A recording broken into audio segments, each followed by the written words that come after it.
The next issue I find quite often comes up is, can I make a difference? 500 million people homeless, maybe 100 million seriously homeless, maybe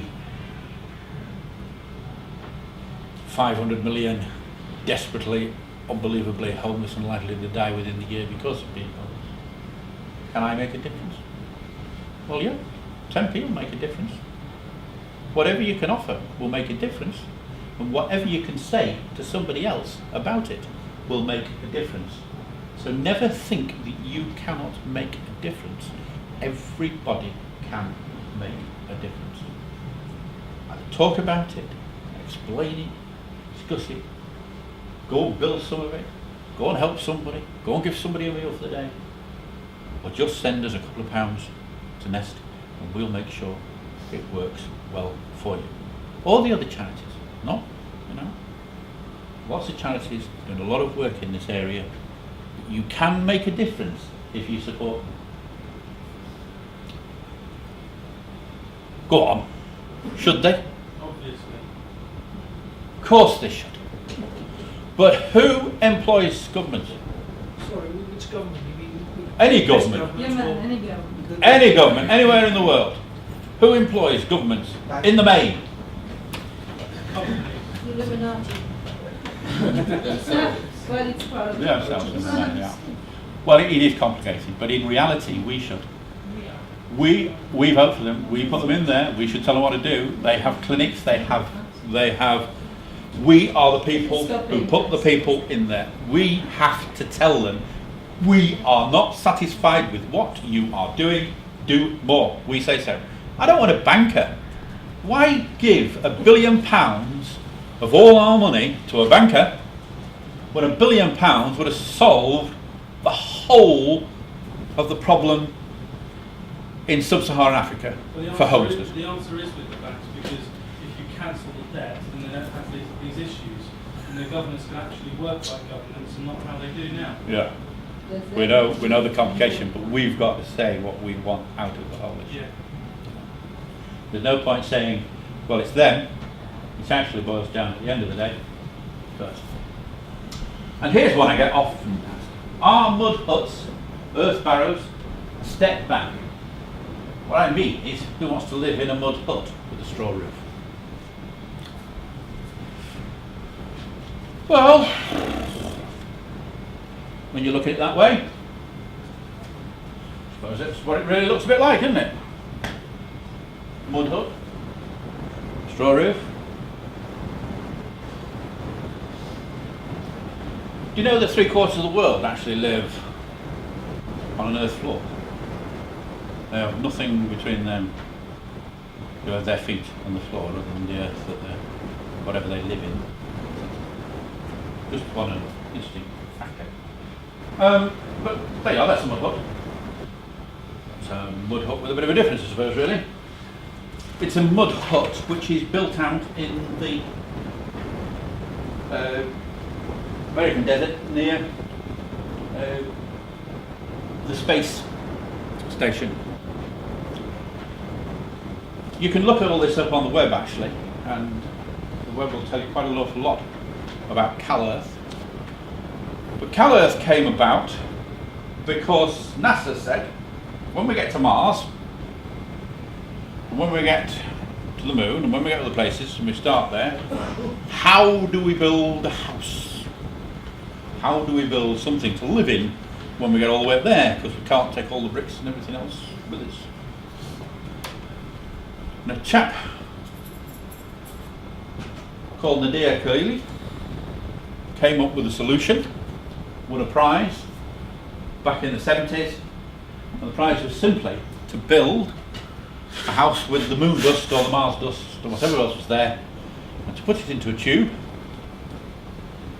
compress it down with a bit of water, make a coil, and build that coil up into the strongest form of building in the world, an arch. Actually, an igloo, really, which is what you have seen in the top there. Because once you've built like that, you have an incredibly strong building. The other great beauty of this type of building is you have a colossal thermal mass. Unlike a tin hut or a canvas hut, when you've built it, it's beautifully cold and cool in the heat of the day, and it retains the heat of the body at night, so it stays lovely and warm inside through the cold of the night. What are they like inside? Well, like a lot of things, it depends on how you finish them off and what you do. But that looks quite a sort of pleasant type of house. Spanish look, very Spanish feel. And it all is built, that's the inside of the one you've seen the outside of. It's purely and simply earth, built up in sacking, rendered over, the earth from the desert floor, put into a tube, put up there. But you know, there's a funny thing about this. There's nothing new in the world, is there? There's nothing new in the world.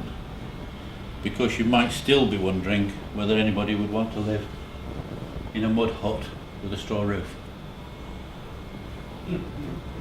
£1.2 million if you want to live in that one. Built 1680s, that is a mud hut with a straw roof. See, it's not what it is, it's what you do with it that counts. It isn't a mud hut, that's somebody's home. That's somebody's treasure, that's somebody's pride and joy. It could be your pride and joy, it could be anybody's pride and joy. It has roses growing around the doors, and it's got little windows in it, and it's beautiful, and it's beautiful inside as well. It's a beautiful home. It's a home anybody would be proud to live in, and it's built with mud from the floor around it and straw from the fields just down the road. It has to be renewed, but that's simply has built with a timber frame inside it. These are called the motherships. These are some of the buildings we're putting up for orphanages at the moment.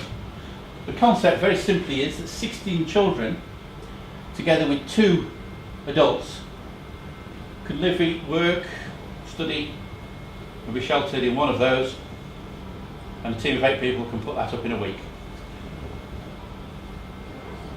And you don't need to take anything other than a few rolls which should actually fit in a small case like that, tubing, and you've got the materials that you need there on site.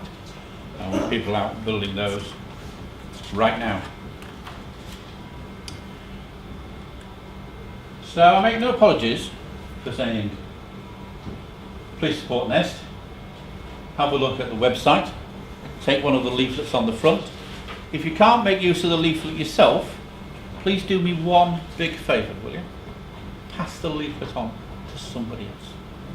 Please do that for me. Don't put it on the sideboard, don't put it in the rack, pass it on to somebody else. That will make a difference. Please help people to help themselves. I can't explain the unbelievable change in people when they actually start to realise they don't have to wait for somebody to bring them a canvas, they don't have to wait for a lorry to turn up with some bricks and mortar and some cement to make a house. They can actually start digging the ground that they're standing on and turn it into a house. You would not believe transformation. Yeah, but you have to have a permission. Where? In this country, yes. In this country, maybe. But you don't have to have permission to build them in this country. That's one in this country. No permission for that. We build them in schools without any permission, and you can actually build them under building regulations because they pass all the building regulations. There's another beauty to these things as well. Do you know if you pull them in an earthquake area, when the next time the earthquake strikes, or the aftershock strikes, the tremor strikes, the Nevada desert where these are all built, where you find hundreds of samples of them built by Nadir and his friends, they don't fall down when the earthquake comes again because of the mass of them, the shape of them, the stone.